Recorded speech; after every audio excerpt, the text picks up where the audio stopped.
चूँकि सियासी डेवलपमेंट्स के हवाले से आपको बता दें कि रियासत की सियासत में काफ़ी उतार चढ़ाव हमें देखने को मिल रहे हैं गुज़िश्ता कई माह से। इस वक्त हमारी फ़ोन लाइन पर मौजूद हैं एक सियासी रहनुमा अब्दुल गनी वकील साहब। वकील साहब, हाँ फरमाइए। वकील साहब, आपसे मेरा पहला सवाल ये है कि हमने ये सुना खबरों के मुताबिक आप पीपल्स कॉन्फ्रेंस ज्वाइन कर रहे हैं। हाँ। जी, देखिए, हम तो इस तलाश में हैं बहुत से साथी जिसमें इस पर हम सोच रहे थे कि इस रियासत में डायनास्टिक रूल खत्म करने के लिए कोई थर्ड ऑप्शन, क्योंकि अगर हम उधर उधर जाएं तो मुख्तलिफ जमातों डिफरेंट डिवीजन करके कोई फायदा नहीं होता जी।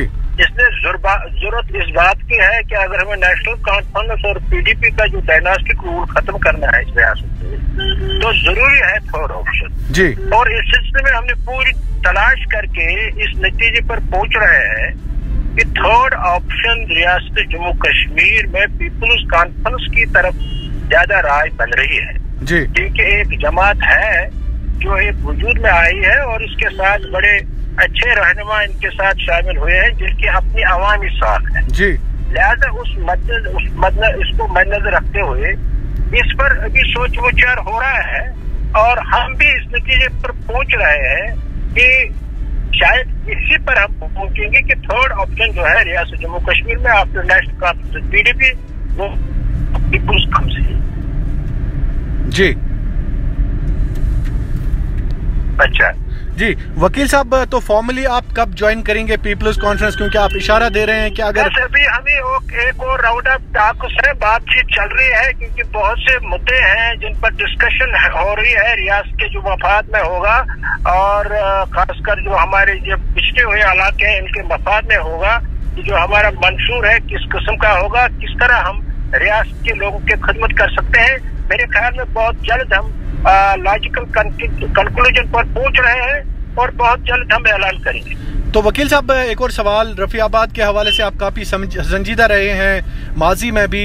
आपने मोहम्मद दिलावर मीर, मोहम्मद यावर मीर और जावेद डार को कई एक बार हराने की भी कोशिश की लेकिन आप नाकाम रहे। अब की बार आपकी क्या पॉलिसी रहेगी?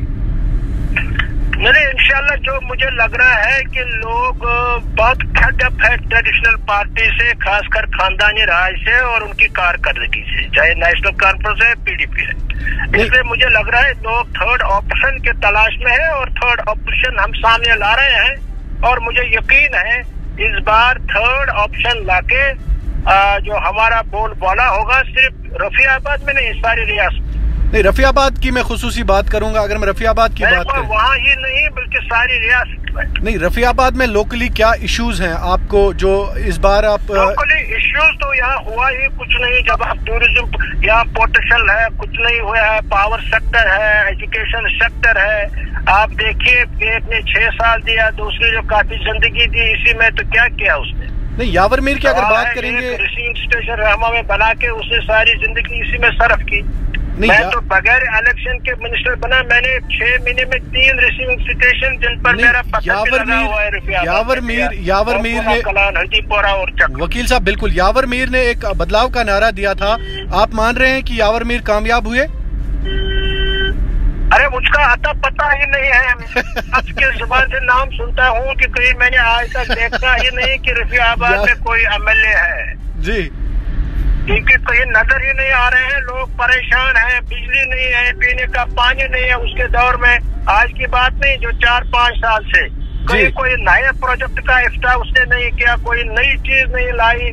जो एमएलए यहाँ था तो आप उससे आप क्या तवक्को रख सकते हैं? चलिए वकील साहब, आपने बात की, आपका बहुत बहुत शुक्रिया।